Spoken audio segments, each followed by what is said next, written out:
Hello, good afternoon. Thank you for coming. My name is Sebastian Senesi from the University of Buenos Aires for the agribusiness program. So thank you again, thank you for coming. This panel, as the lady mentioned, it's about sustainability, it's about certification, and how the demand it's driving the action and the operation of different type of companies and some governmental organizations also.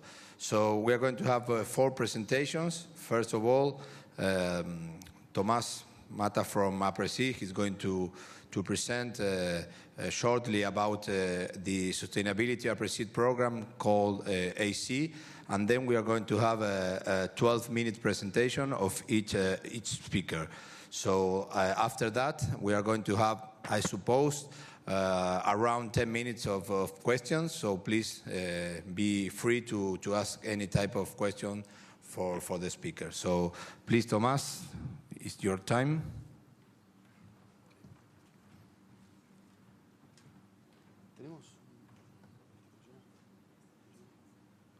Okay, hi. Thank you all for being here. I'm going to try to do my best with my English. Sorry if I miss some word or some expression. So I'm going to talk a little bit about the AC standard. The AC standard is a sustainable certified system. An agricultura certificada standard promotes good agriculture, environmental and social practices under a framework of quality and sustainability. And our mission is to promote the implementation and certification of sustainable agriculture systems, satisfying the needs of local and global clients. So, and what is the structure of AC? How is this AC standard? Which are the main parts of the standard? We have 3 main parts. There are the environmental practices, the agricultural practices, and the social practices. All these under a framework of good management practices, and each one with compliance indicators. These compliance indicators give us a building of a sustainable value system that is the AC standard. So if we talk about sustainable agricultural practices, the first part of our standard, we have indicators and we talk about soil care. We are in a no-till Congress, so we have great indicators of no-till practices and no-till farming. So we have soil care practices, crop rotation, balanced nutrition, integrated management of pest, weed, and disease, and responsible management of agrochemicals. This gives us our sustainable agricultural practices. And if we talk about sustainable environmental practices, we talk about responsible use and management of water resources, environmental impact management, and biodiversity conservation. And if we talk about sustainable social practices, we put our focus in responsible labor and being community responsible. So we have an agriculture focus, an environmental focus, and a social focus as well. So how we do this? Aapresid, under Agricultura Certificada program, I'm coordinating the program with other members of the staff of Aapresid. Aapresid brings the manual or the protocol and the framework of all the organization and all the years of experience. This goes to the farmers. It goes to the farmers through technical advisors. We have technical advisors trained by us, by Aapresid. And we have a third-party verification to verify that the sustainable practices are really taking place in the farm. So we work with SES, Control Union, Shooter, and IRAM as well. So after that, if everything's okay, we have our 3-year certification with audits annually and continuous improvement and collective benefits. This gives us sustainability, transparency, and traceability. We have a strong team with commitment towards sustainable practices.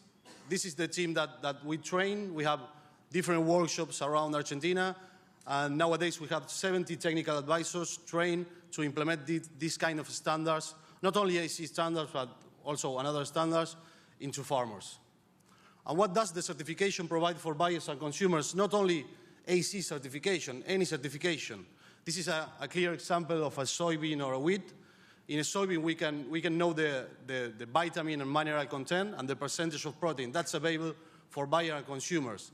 But what about if you want to know the responsible use of agrochemical and fertilizers or the environmental impact that production comes. So that's not available, and that's where AC comes to supply that demand or that potential demand. And this is how we imagine that we have to go from the farm, from the no-till systems, from the practices we make in Aapresid daily. We have to go from the farm to the table, and we have to show what we are doing, and the certification is a great tool to show what we are doing and how we are producing in a sustainable way. So, and what that provides not only for buyer and consumer, but also for farmers and society? Transparency. This is a transparency process. It gives assurance of actual and effective implementation of sustainable practices. Efficiency, because it maximizes efficiency in each process of the production. Continuous improvement, because it's an ongoing cycle of improvement with employee involvement, social involvement, and production involvement as well. And food safety, food quality and safety, from farm level to the consumer. And AC also is a multi-crop standard. There are several standards in different parts. We are a multi-crop standard. So the certification covers the whole farm and the whole activities being implemented in the farm, so in the established scope. And specific production models can be made in order to satisfy any demand that we have. For example, a quality of a wheat. If we want to go to a specific market with a quality of a wheat, with traceability and certification standards, we can do it with the AC because we are a multi-crop standard and we are working in different production models. So this allows us to generate new markets demanding sustainable products from different crops. And not only quantity, but also quality. This is the important thing about certification. Not only quantity, but also quality. And AC, I'm just finishing. I know I ran out of time, but AC is a recognized standard worldwide. We have a recognition from FEFAC. FEFAC is a feed manufacturer company, not company, like a compound. So any European company can choose AC to source raw materials with certification from South America to Europe in this case. And we work with all these organizations in the construction of our protocol. So we don't want to be alone in the construction of our protocol. We want to participate with more organizations, and we have all these organizations and more organizations involved in the construction of our protocol. So if we talk about demand, we know that the demand is increasing and we need to provide quantity and quality, as I said. And we are prepared with certification, not only with this certification, but with any certifications. The guys are going to talk more deeply into certification, but we are prepared to supply that existing demand and the potential demand. And with the traceability, we have to show how we produce and measure our impact on the environment. That's where the traceability comes, to measure our impact on the environment. And the responsible management of natural resources, of course. And the sustainability, we need to communicate and demonstrate that we can produce in a social responsible way, being friendly with the environment and without losing profits. That's the key fact of sustainability. Thanks.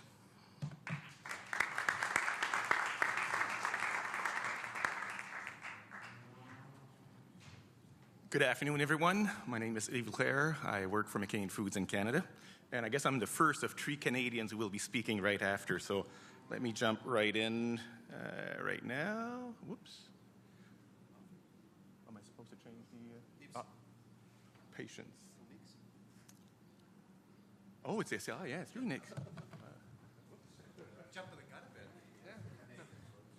So Yves lied already. I'm going to be next. So hi, thank you for having me here today. It's good to be that first Canadian after all. I come to you from Canada, but I represent an organization called SCI Platform, the Sustainable Agricultural Initiative Platform. And I titled this talk Harmonization and Engagement because we don't have a certification.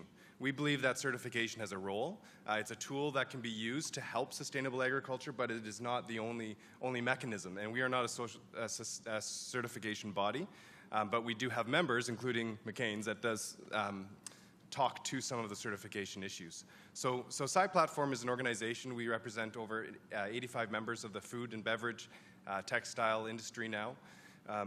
And our job is to make a safe, pre-competitive space to talk about agricultural sustainability. So one of the challenges we find with our end users, with the buyers of agricultural products, is there's a lot of heavy competition between these organizations, and it makes it really difficult to try to come together and collaborate on issues that are of global significance on the farm. So from a sustainability perspective, it's important we have that pre-competitive space to work together, and I'll show you some examples of that.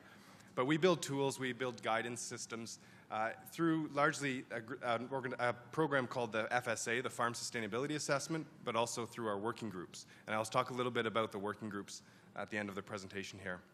So to give you an idea of what our membership looks like, these are our current members of SciPlatform. You'll probably recognize some of these logos. I appreciate that they're small. McCain's, yes, you are up there front and center. And the benefit of having this wide sect of the supply chain involved is we have a full table of individuals that can talk about issues. So this is just an example of everybody from farm cooperatives to retailers that are involved in talking about sustainability just on farm. So we have the grocer, we have the product maker, we have the aggregator, we have the trader, and we have the farm cooperative. And this is important because it dispels a lot of the misconceptions that happen through the supply chain. When a retailer wants something, a farmer can do another, and usually those two don't come together if we don't have a safe space for them to talk. So we do this through several different mechanisms. We have working groups, like I mentioned, and I'll talk about that a little bit, the FSA program, and then before things become a program or a working group, they start as a committee. So right now we're starting off a project called the Horizon Committee, and this is looking at trends in sustainability, trends and analysis that we can move forward with through our member companies.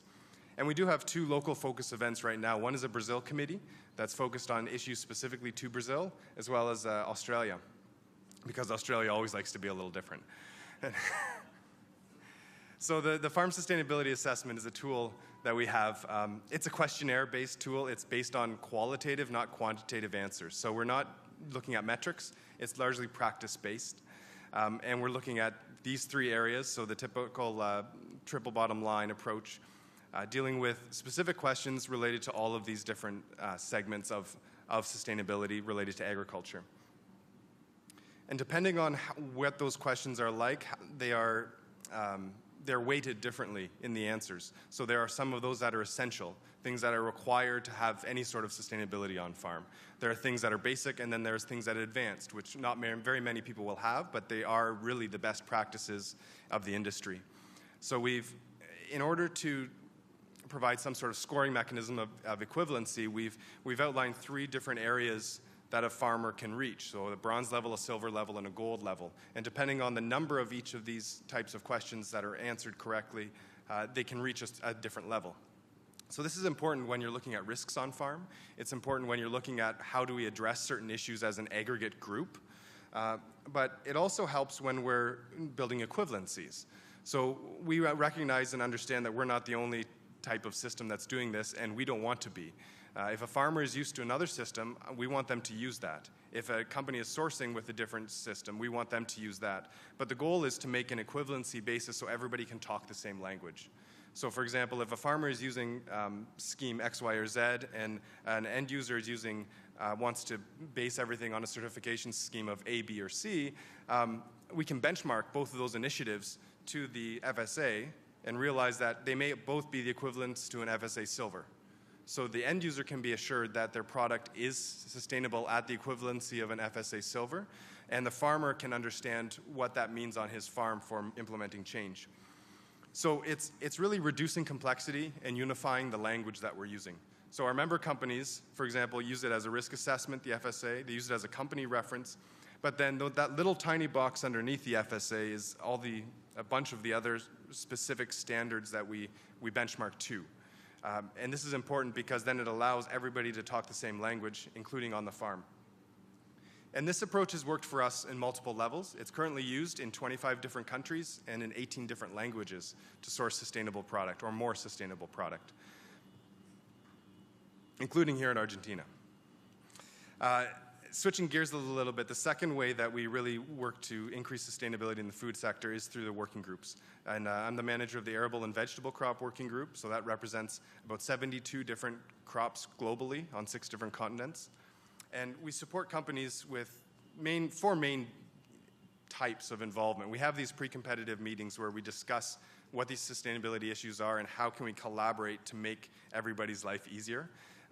We provide input to the FSA program so that we have accurate on-the-ground information from the farmers to the retailers and how to improve that program, how to improve the dialogue.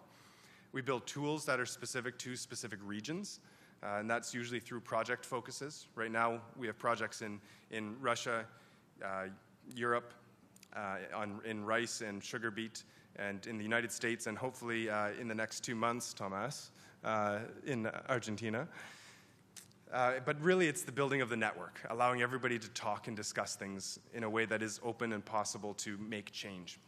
An example of this is the European Sugar Beet Group. So we were approached by a brand name company that wanted to increase the sustainability of their beet sugar in Europe. And they wanted to work together to be more effective. They understood that other companies had the same problem. So this company that came to us was Coca-Cola. They understood that other companies sourcing sugar had similar problems, similar products. So how can we work together to maximize our dollar and maximize the farmers that we can engage in a discussion for figuring out how can we grow sugar beet more sustainably?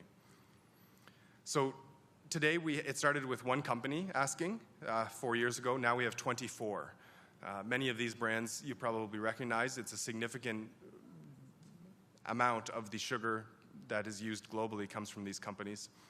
And we meet at least twice a year.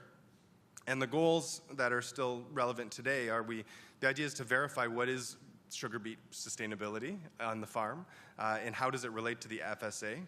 What are the commitments and claims that we can make on that production? How can we clarify what is sustainable? How can we clarify things like how do we measure greenhouse gas in a European sugar beet market? We're working on things like that to find a common harmonized methodology that everybody can agree to in the industry, as well as provide meaningful farm implementation plans. So if it really works well in the Netherlands to implement an FSA program and it has good uptake, what can we do in Russia or Argentina or the United States? How can we gain that collaborative knowledge to help move projects forward faster to improve sustainability? And that is a very quick overview of what SciPlatform is. I'm very happy to talk more about anything you've heard in this presentation, or if we can talk further. I'm the contact for North America and South America, as well as the sugar beet or the arable and vegetable crop and horizon committee. If you're not interested in any of those things, please contact me and I will get you in touch with the right people. Thank you.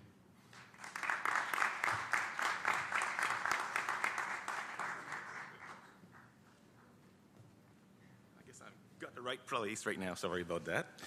As I was saying earlier, what I'd like to talk a little bit right now is actually to tell you how, as a processor, we actually view and use sustainability in a way to work with the industry.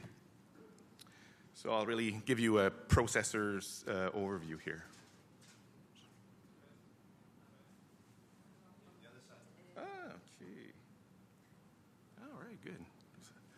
Okay, yeah, so as I said, I'm LeClerc. I'm based in Canada and New Brunswick. And McCain Foods, for those who doesn't know, we're the largest processor of potatoes in the world. And I'd like to think that we're also a leader in the promotion of on-farm food safety, because for us, that's also part of certification. Food safety is very important. And with food safety comes traceability, of environmental sustainability, and also of social responsibilities. Our efforts really in the realm of agricultural certification have been made to ascertain that our customers purchase product that are of impeccable quality and also grown in a sustainable manner. To do this, the way we worked at McCain, and Nick mentioned that before, is we really work with global standards, and we have used, and we're still using FSA of the SAI as one of our global standards. And we also work in a pre-competitive environment. We don't want to use sustainability or food safety as an advantage. What we want to do is bring the entire industry up to that global standard. And what is very different from McCain and other companies is we're located around the world, so we've got a saying internally of drinking the local wine. And what that means, basically, is working with the program that exists in different countries to be able to find a solution that meets our standard. And what I'd like to talk to you about today is one such standard, the one that I've been working most closely for the past 5 years, and it's called the North American Potato Sustainability Initiative.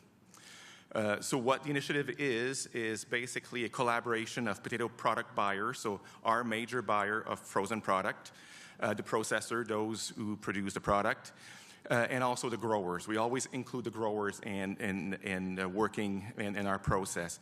And our objective is really to work across Canada and the US, which was a little different for us to start working because we tended to compete as opposed to work together. But we were able to form that group, and the idea is to improve sustainability in North America in our sector. So the membership is, as you know, we got two major buyers. Basically, we've got McDonald's and Cisco, so both on the QSR and also on the food service level. We're working all the processors in North America, so Lamb Weston, Simplot, McCain, Kraft Heinz, and Cavendish and Basic American Foods. We've got an NGO as part of our group, which is the IPM Institute, and they're really helpful to provide us guidance on what we do. And we, of course, as I said, we work with growers, so both the Canadian Horticultural Council, which represents the Canadian grower, and the National Potato Councils are also present at the table. The goal of the PSI is to continuously improve sustainability throughout the potato supply chain in North America. What we want to do is measure and communicate sustainability. It's our way as an industry to tell our story of what we are doing to our customers. So for us, both the aspect of measuring but also communication is very important. And very specifically, what we want to do too is meet the need of multiple buyers. About 4 or 5 years ago, there was a period where a lot of different buyers were coming to us and asking for different schemes, and that was very difficult to manage. So through that process of the PSI, what we're trying to do is really integrate all of our efforts into one process that will basically meet all of our customers' demand to avoid duplication and cost along the supply chain, because having programs like this obviously is quite expensive. What do we address as a PSI?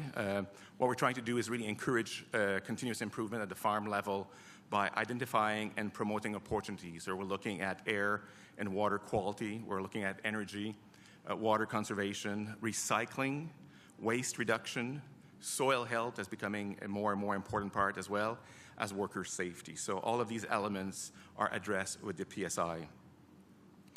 The PSI evolved quite a bit. Initially, it was really what we call the IPM survey in North America. And that was launched to meet the requests of McDonald's investor that wanted to understand better what type of IPM programs were implemented in their supply chain. So that was the initial launch in 2010.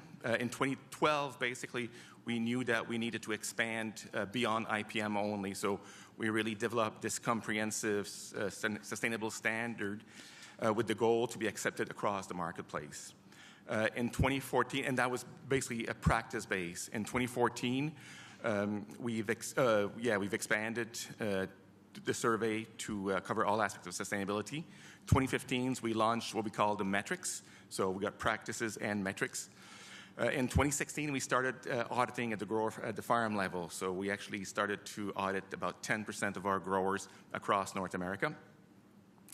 And now, currently in 2017, we're undergoing global social compliance program process for third-party accreditation. And we just went through a benchmark with the SEI platform. And if I'm correct, we received silver status, which we're quite proud of in the US. So the PSI annual practices survey. So the survey part is basically looking at sustainable farming, so practices which optimize inputs and outputs, including seed, pesticide, nutrient, yield, and quality. On the social part, we're looking at improving worker safety and positively impacting the community. So what is our impact in the community? Because potato processors and potato farmers usually live in very, very small communities, so it's very important for us to be able to give back to society where we come from. On the economic side, what we're trying to do is ensuring the long-term financial success of our growers. And on the environmental side, what we're looking at is protecting and improving soil and water conservation, and more recently, pollinator as well, which are important. The way the PSI work is we also have metrics reporting.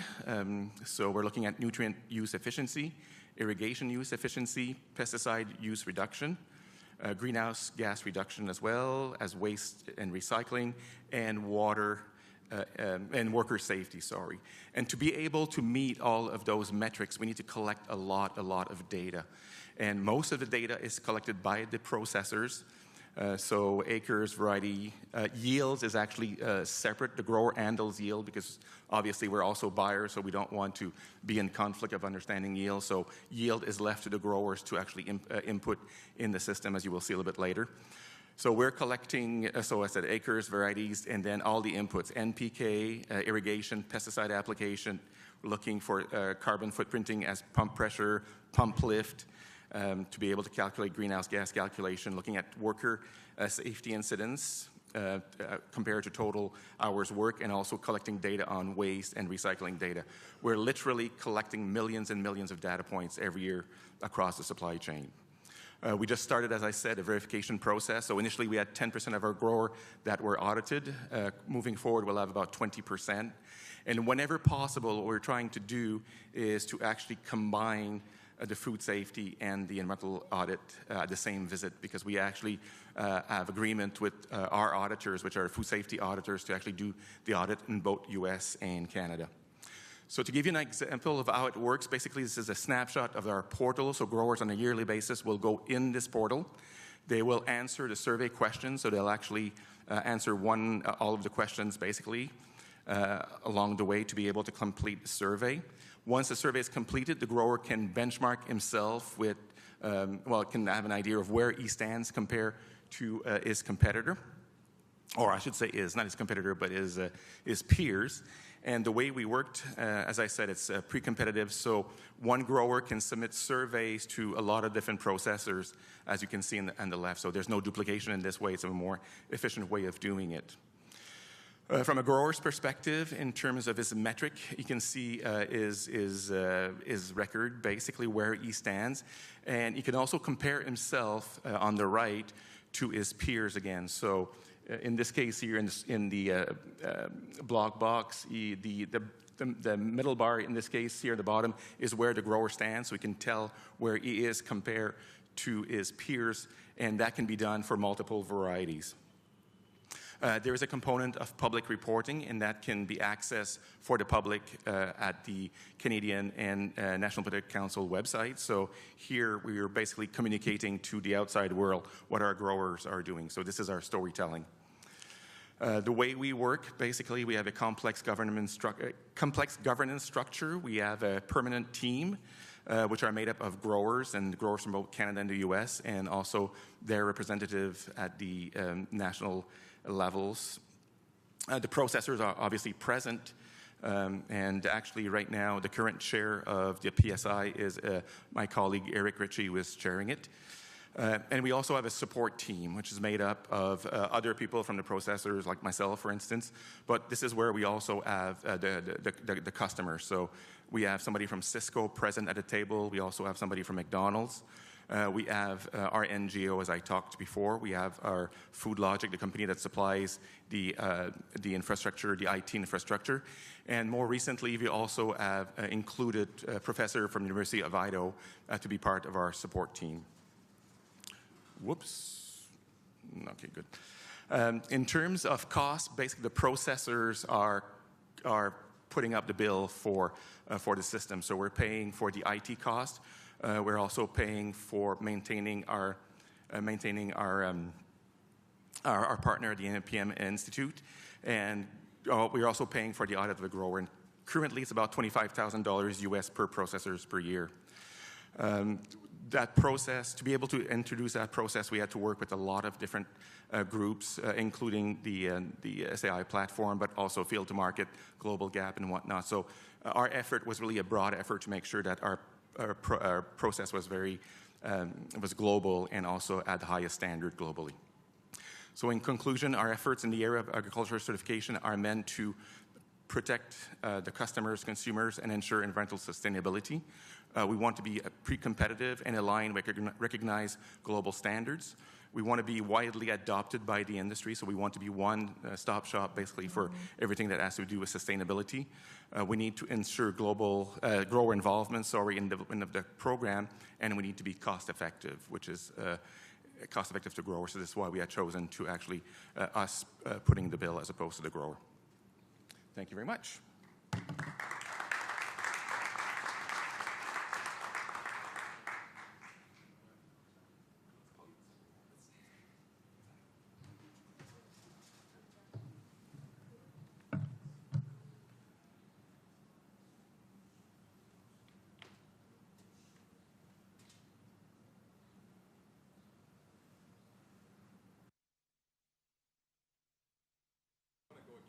This is yeah, the wrong.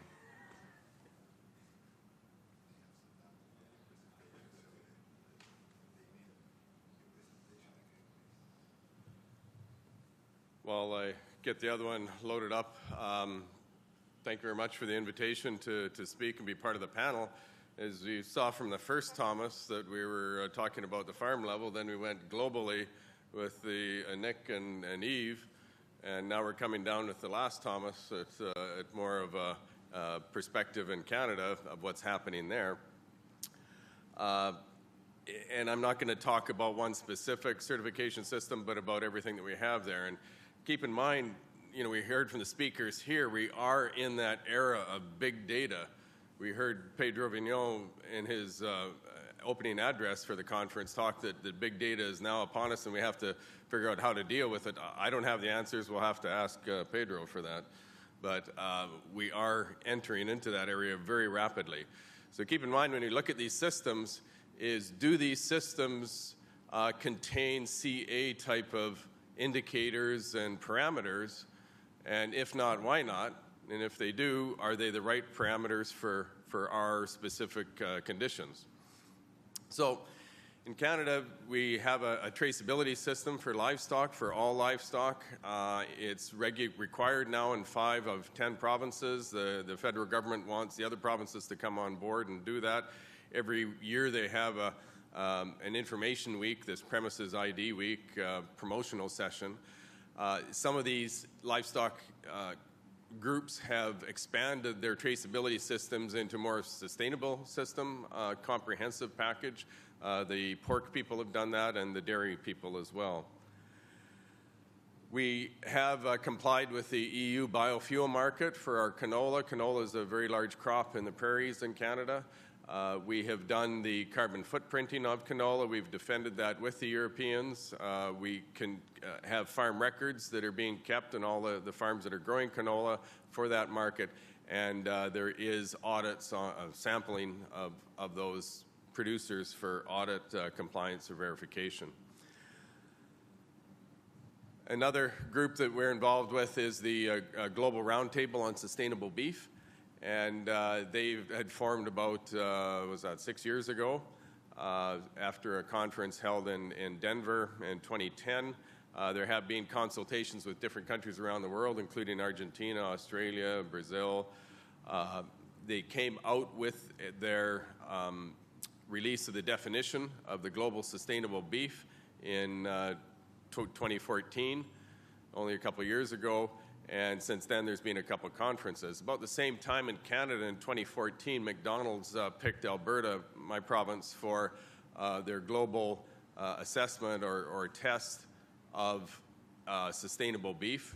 Can we provide sustainable beef? And so they worked with the beef industry in Alberta and in Canada, pushing that sort of system, certification system. So it was good for the industry in that we got moving very quickly early on, sort of that early mover advantage. So that system is most developed probably of all the commodities in Canada.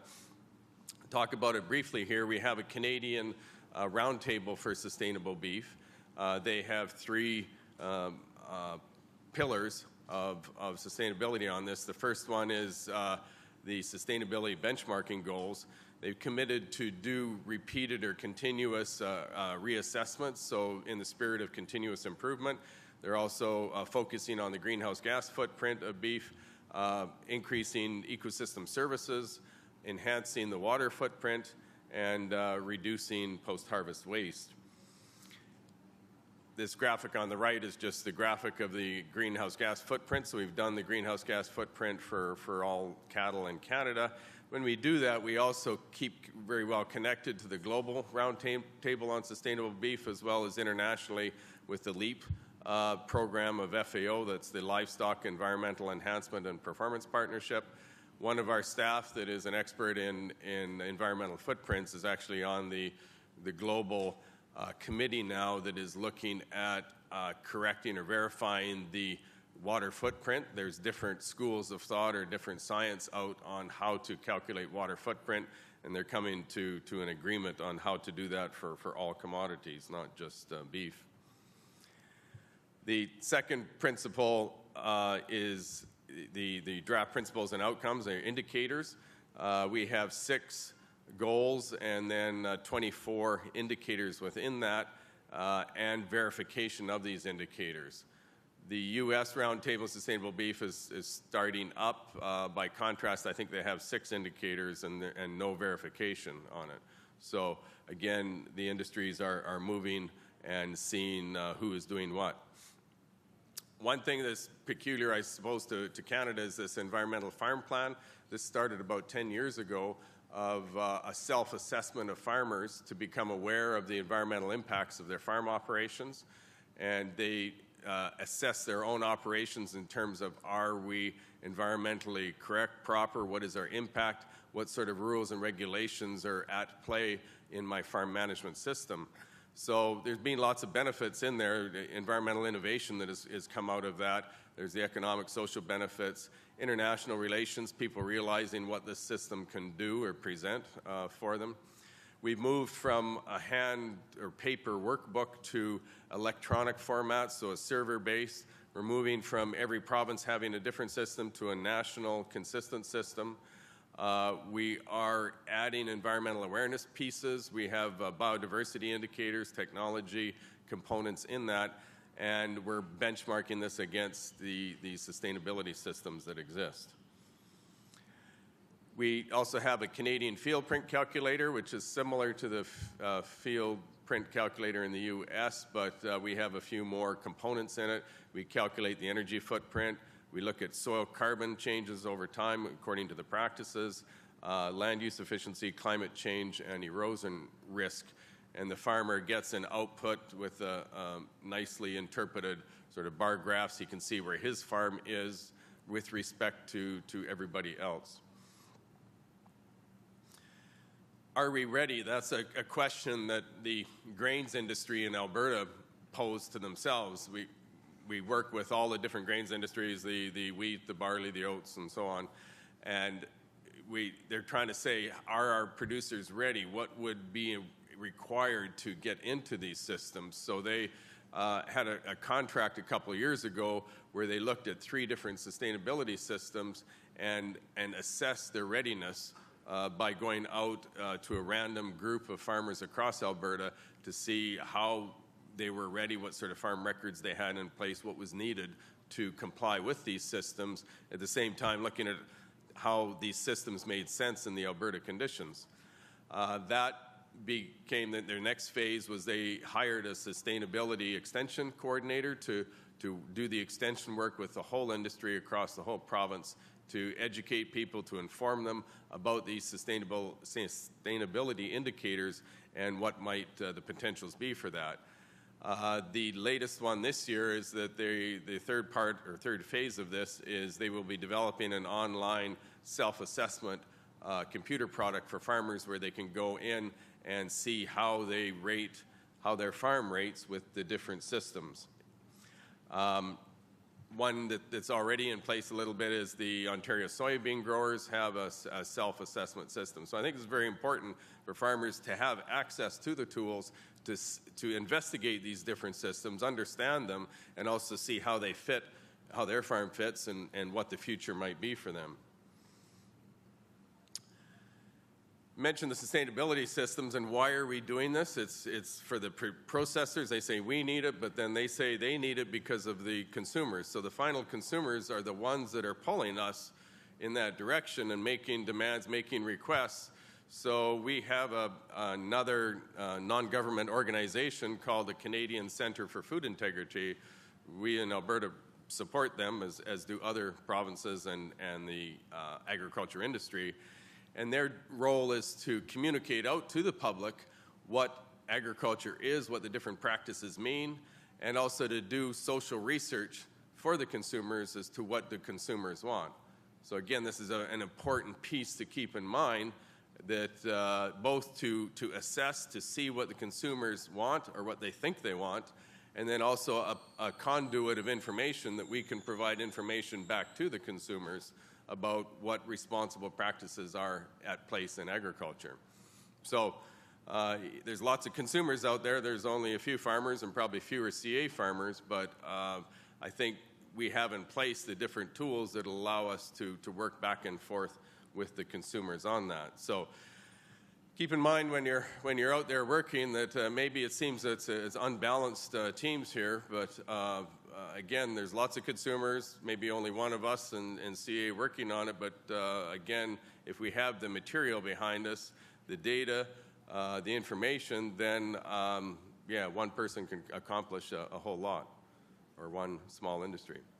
So with that, thank you.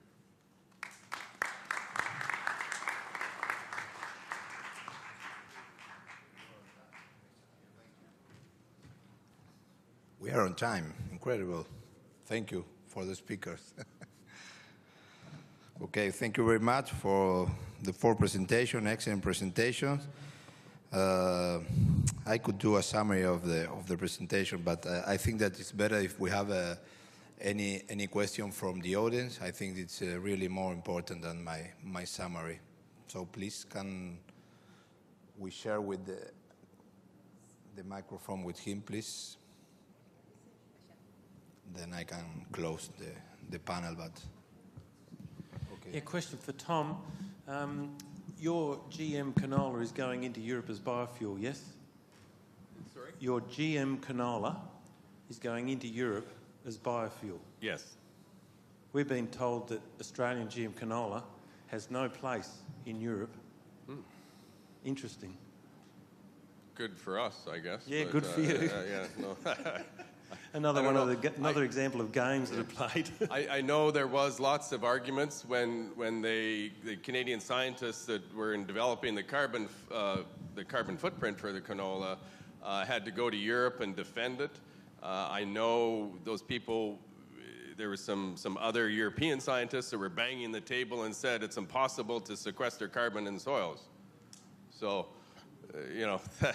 There's an indication of the thinking that they were up against. So, yeah, well, the other interesting thing is atrazine's been banned in Europe, and yet our canola, non-GM canola, is pretty much all triazine tolerant. Okay. So if you look at the sustainability issue, it's around the wrong way.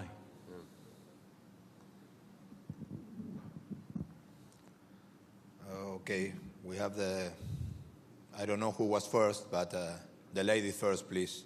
Over there, thank you. Later, sorry.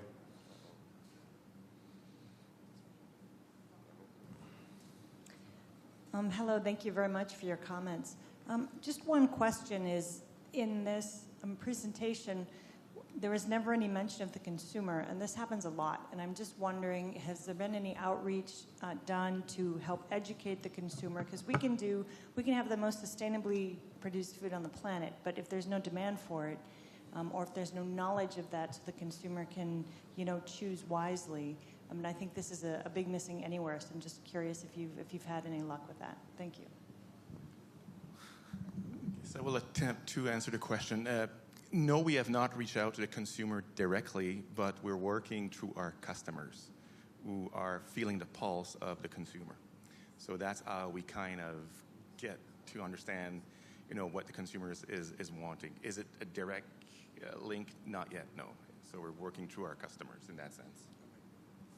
I might be able to add a little bit to that. As Sci Platform, I mean, we have grocers as members, we have restaurants as members, we have all the way down to people like McCain's who sell a product in the grocery store, but also to a food company. And so So again, it's what our priorities are as a side platform are what our members' priorities are. So if more than one grocer, for example, are seeing that the customers are requiring or in need of something from a sustainability perspective, we're going to see that. So that's, again, it sort of mirrors what you were saying, is it's not a direct connection, but really it's the most effective way of getting to it, because it has to be economically sustainable. And if it's economically sustainable and viable, then our grocers are going to want it. The last slide I had before my photograph was the Canadian Centre for Food Integrity, and that is their role, is to do the advocacy for agriculture to the public. So they release press articles, ready formatted press articles on a regular basis, and participate in radio shows, television, that sort of thing. I think a lot of our commodity organizations are much more conscious of that now, and they are being proactive at getting information out to the producers. One example last year was the International Year of Pulses, and the pulse industry had training sessions for everything from physicians to dietitians in educating them about pulses in the diet. So again, positive. Thank you. I think we have other question over there. Thank you. Yeah, just two short questions to Yves.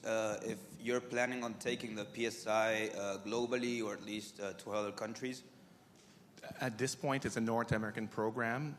We do have interest of other commodity in North America to use our program, because we actually developed a full platform.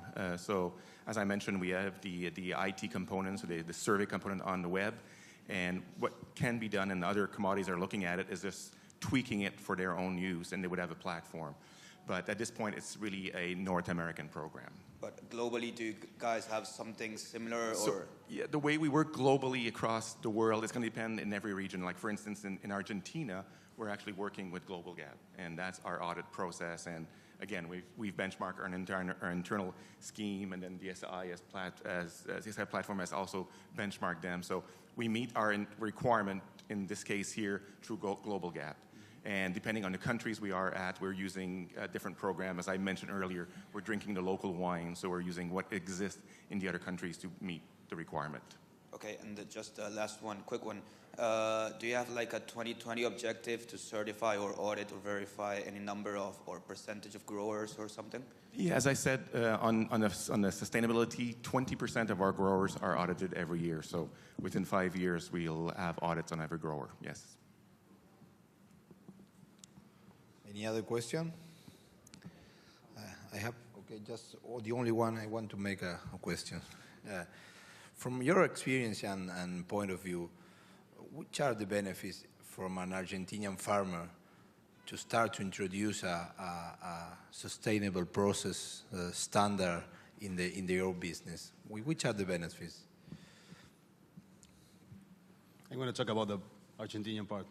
I think the benefit, the more visible benefit, is the internal benefit of each farmer, and adopting sustainable practices that goes far away from no-till, from only a practice of no-till, you know? We certify a no-till system, not only the no-till practices. So the first benefit is internal. They have huge benefit in employee involvement, continuous improvement, as I show. And I think the markets go beyond this, you know? The first benefit is the internal benefit. Yeah. We found that including grower in the process was very, very useful. Like, we started first with food safety, and that was a little bit, although it was a grower-led process, it was a little bit more difficult. But the more you can have growers at the table developing the program as you do it, the easier it is. Because growers have a tendency to bring you to reality. So you can, dream of things, but it needs to be applied at the farm. So it's very important to have the grower at the table when you're developing those programs, in our mind at least.